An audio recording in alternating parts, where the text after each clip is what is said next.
Mesdames, Messieurs, bonjour, bienvenue sur Alizé, ravi de vous retrouver en ce début de semaine. Dans l'actualité de ce lundi 12 octobre, la grogne des avocats, ils sont mobilisés aujourd'hui partout en France, y compris en Guadeloupe. Les robes noires protestent contre le projet de réforme de l'aide juridictionnelle. De quoi s'agit-il exactement? Réponse avec Richard Scott-Tamar.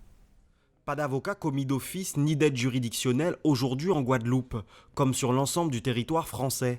Les avocats sont en effet en grève afin d'exprimer une opposition au projet de réforme de l'aide juridictionnelle. En réalité, il s'agit d'un appel à la grève qui a été lancé par le Conseil national des barreaux, qui est l'organe suprême de la profession au niveau national, par une motion du 8 octobre dernier, donc il y a quelques jours, et qui a été adoptée à l'unanimité. L'aide juridictionnelle est la forme juridique bénéficiant aux plus démunis de notre société, ceux qui ne peuvent prétendre à une assistance juridique coûteuse.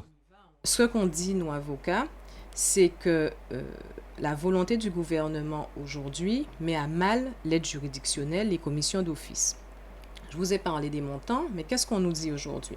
On nous dit de 1, on va diminuer ce barème, c'est-à-dire que on n'a pas encore de montant, mais que on ne sera pas payé 180 € pour, par exemple, aller en correctionnel, mais probablement un peu moins. Ce qui, alors déjà, à hauteur de 180 € était inacceptable. Vous comprenez bien que moins de 180 € pour une prestation, parce qu'on va étudier le dossier, on ne va pas au tribunal correctionnel, on va étudier le dossier, on va recevoir le client et on va le défendre pour 180 €. Le mouvement de grève des avocats semble devoir se prolonger dans la durée. Une réunion aura lieu cet après-midi à 17 h. La circulation risque d'être perturbée en tout début d'après-midi en Guadeloupe. La faute aux éleveurs de bovins. Ils vont mener une opération escargot entre le stade de Gourdeliane et Pointe-à-Pitre. Vous le voyez sur ces images, ils sont en train donc de se préparer pour cette opération escargot qui devrait donc débuter vers 13h30. On le rappelle, frappé par la sécheresse depuis février. Ils jugent toujours insuffisantes les aides qui ont été débloquées jusqu'à présent. Je vous propose maintenant d'écouter justement les détails avec Maxette Pirgabas-Grison, c'est la présidente de la FDSE. Aujourd'hui, nous agriculteurs, on a des problèmes financiers qui sont vraiment réels. Les agriculteurs n'arrivent plus à assumer, à subvenir à leurs besoins, même de leur famille aujourd'hui. Aujourd'hui, on demande que la calamité soit prise en compte pour toute la Guadeloupe. On se bat depuis le mois de juin pour ça. Et aujourd'hui, on voit qu'on est en train de continuer à ne pas avoir cette calamité. Aujourd'hui, on demande que ça soit fait parce qu'aujourd'hui, on a des maraîchers dans des cycles courts qui n'ont plus d'argent même à faire leur replantation, même à pouvoir même acheter des graines pour pouvoir planter leurs parcelles. On a aussi les canniers aujourd'hui qui sont en difficulté aussi, qui n'ont même pas pu replanter leurs cannes parce que les cannes n'ont pas pu être repoussées correctement par rapport à la sécheresse. Les cannes ont été brûlées. Les éleveurs aussi ont des problèmes. Ils ont eu des parcelles qui ont été carrément brûlées, les pâturages. On a aussi les bananiers qui ont eu des bananiers qui sont tombés, qui vont même pas pouvoir atteindre leur quota et leurs POSEI vont peut-être être touchés par rapport à ça. Aujourd'hui, on a une crise au point de vue de la sécheresse, mais qui est vraiment dure cette sécheresse. Ça fait plus de 45 ans qu'on n'a pas eu cette sécheresse. Et aujourd'hui, jusqu'à maintenant, vous voyez, on est au mois de septembre, il fait chaud. Et on n'a toujours pas d'eau. Voilà, c'était Maxette Pirgabas-Grison, la présidente de la FDSEA.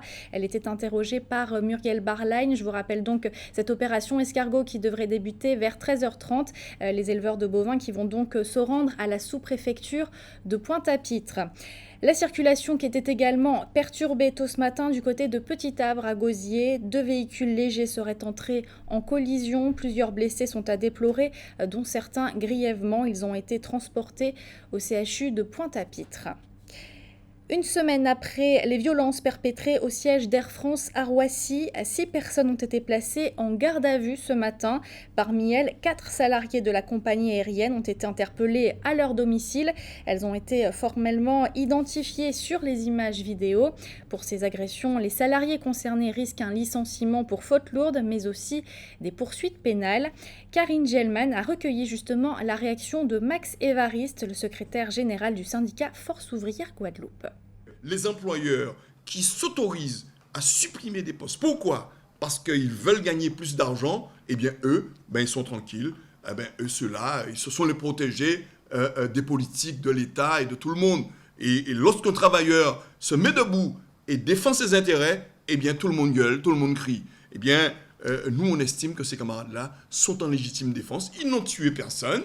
Ils ont seulement fait valoir leur position.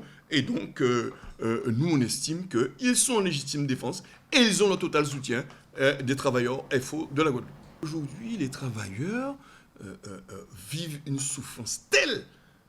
Jamais on n'a connu ça. Vous savez, avant les événements de 2009, les travailleurs souffraient. D'ailleurs, c'est à cause de cette souffrance que les événements de 2009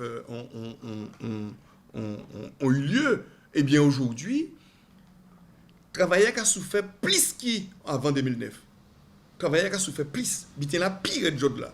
Et c'est vrai que l'on voit travailler des mobilisés pour défendre intérêt à eux-mêmes. Eh bien, il y a d'autres situations qui ne pas même pas éviter. Donc, ça, moi, qui a créé une job là, et son crainte partagée par les autres organisations syndicales, c'est que il y a un risque dans ce pays-là. Et de toute manière, il y aura un choc social, peut-être un choc politique, je ne sais pas, mais un choc social, tôt ou tard ça arrivera.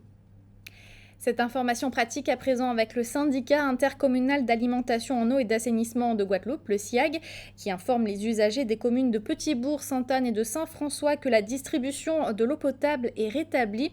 Souvenez-vous, en fin de semaine dernière, des casses importantes sur le réseau avaient engendré de nombreuses coupures. La couleur bleue à l'honneur cette semaine. Jusqu'à vendredi, plusieurs manifestations à travers la Guadeloupe sont dédiées aux personnes âgées. Le thème retenu cette année, à tout âge, créatif et citoyen. Le coup d'envoi a été donné hier au Memorial Act. Le reportage de Muriel Barlagne. Sous les chapiteaux, 1500 invités aujourd'hui au Memorial Act. 70 clubs des aînés ont répondu à l'appel, mais aussi une vingtaine d'établissements médico-sociaux, ainsi que les partenaires du conseil départemental. Nous avons cette année innové, nous avons eu un partenariat très intense avec la région, la CGSS, l'ARS et des communes qui nous ont reçus, la ville de Pointe-à-Pitre et la ville de Baïf qui va nous recevoir pour la clôture la semaine prochaine. Voilà. Ce matin, les discours officiels se sont succédés pour ouvrir la semaine bleue. Oui. Moi, mais les mêmes, parce qu'on t'a préparé un discours en français. Et M. Benzo, expliquez-moi que moi, je dois parler créole. Le thème de l'année, à tout âge, créatif et citoyen. L'occasion de rappeler la place qu'occupent les retraités et les seniors dans la société. Des bons vivants, toujours désireux d'apprendre et de se dépenser. Ici, un atelier pour être à l'aise à l'écrit en créole. C'est le conteur aux multiples casquettes Benzo qui donnait le ton. La découverte de règles d'écriture a captivé l'attention. Ça me plaît beaucoup, ça me plaît. Je lis, j'écris créole, ça là. Mais je veux reprendre pour... mais, comment je dirais, genre, être plus forte, quoi. D'autres ont profité de l'occasion pour présenter leurs réalisations. Une véritable journée de fête qui devait se terminer par un bal Grand Moon. On en vient à l'actualité dans la Caraïbe. Dans chacune de nos éditions, nous vous proposons un focus sur ce qu'il se passe dans notre grande région. Il est question ce midi du CARICOM ou encore du tourisme à Cuba. La Minute Caraïbe proposée ce midi par Jean-Luc Icard. Le secrétaire général du CARICOM, Irwin Larocque, demande que la coopération politique avec l'Union européenne soit renforcée. Lors de la dernière conférence du CARICOM qui s'est tenue à Georgetown, au Guyana, Vendredi dernier, Irwin Larocque est revenu sur l'arrêt de la Cour constitutionnelle de la République dominicaine qui a retiré la nationalité dominicaine à plus de 250 000 descendants haïtiens. Il a exprimé ses préoccupations concernant la violation des engagements pris par les représentants de la République dominicaine à l'égard des ressortissants haïtiens et il demande que l'Union européenne soit plus vigilante. Après les États-Unis, la Grande-Bretagne et la France, c'est maintenant le Royaume du Danemark qui fait l'objet de fortes pressions pour la réparation des châtiments infligés aux Africains déplacés dans les îles Vierges. En effet, à l'occasion du centenaire de la vente de Sainte-Croix, Saint-Thomas et Saint-John's aux États-Unis, Shelley Moorehead, le président de l'Alliance pour les réparations dues aux Africains et Caribéens, a demandé au Parlement danois de présenter des excuses publiques pour les châtiments exercés à cette époque.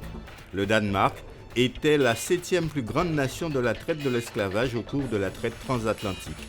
Le royaume danois a occupé les îles Vierges de 1666 à 1917, période durant laquelle plus de 100 000 Africains ont été rendus en esclavage dans ces îles. Le réchauffement des relations entre Cuba et les États-Unis ouvre de nouvelles perspectives économiques. Victor, c'est le nom du tour opérateur de charter privé qui propose depuis le 5 octobre dernier de desservir la capitale cubaine à partir de 19 villes américaines. Différents packages seront proposés aux touristes américains qui peuvent découvrir l'île Castriste sous ses différents aspects, notamment le patrimoine architectural et la musique. On passe à l'actualité sportive avec du football. Ça y est, on connaît les affiches des 2 finales de la Coupe de France pour la zone de Guadeloupe. Dans la poule A, l'Étoile sera face à l'USBM. Dans la poule B, la Gauloise affrontera le CSM. Retour ce midi sur le marché aux talents de Morne-à-l'Eau, marché d'un genre un peu particulier qui se déroulait hier sur la place Gerty-Archimède, organisé par le mouvement populaire mornalien. Cette première édition s'adressait aux Guadeloupéens ayant un talent ou bien un savoir-faire original. Richard Scott-Tamar a suivi ce premier rendez-vous. Ce matin, sur la place Gerty-Archimède, c'est l'effervescence. De jeunes talentueux artisans de la commune de Morne-à-l'Eau se sont donné rendez-vous pour présenter leurs travaux et leurs créations. Cette initiative est l'œuvre du MPM, le mouvement populaire mornalien. Pas ni son métier, ni un qui saute gens. Et là, on peut regarder ça qui est présent, je dis là, parmi les futurs artisans, les futurs commerçants, les futurs dessinateurs.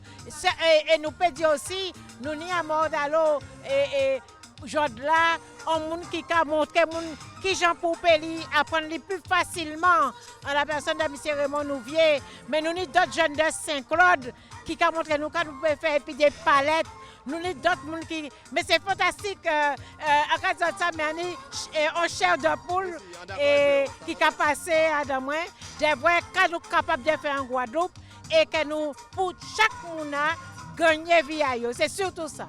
Lorsque l'on se balade à travers les stands, on remarque la diversité et les nombreuses idées proposées. Cette jeune créatrice fait des poupées en osier. Ici, ce sont des plantes médicinales. Martine, quant à elle, vient présenter son premier livre, une initiative à but pédagogique pour cette institutrice. Mais tout simplement, on m'a demandé de venir. Quelqu'un qui venait aussi m'a parlé de ce marché. Il m'a expliqué que le livre que je présente n'est pas banal. Selon les organisateurs, il est fort probable que le marché aux talents soit renouvelé d'ici le début de l'année prochaine. Pour tous les jeunes qui sont porteurs de talents, qui ont des créations, ne regardez pas l'échec, allez-y. Même si c'est difficile au début, il faut toujours y aller. Donc voilà.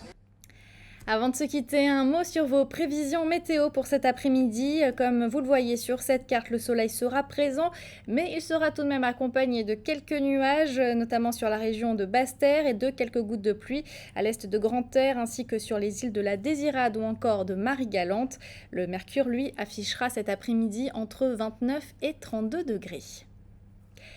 C'est la fin de cette édition. Merci de l'avoir suivi. Une édition que vous pouvez voir ou revoir sur notre site www.alizé.com.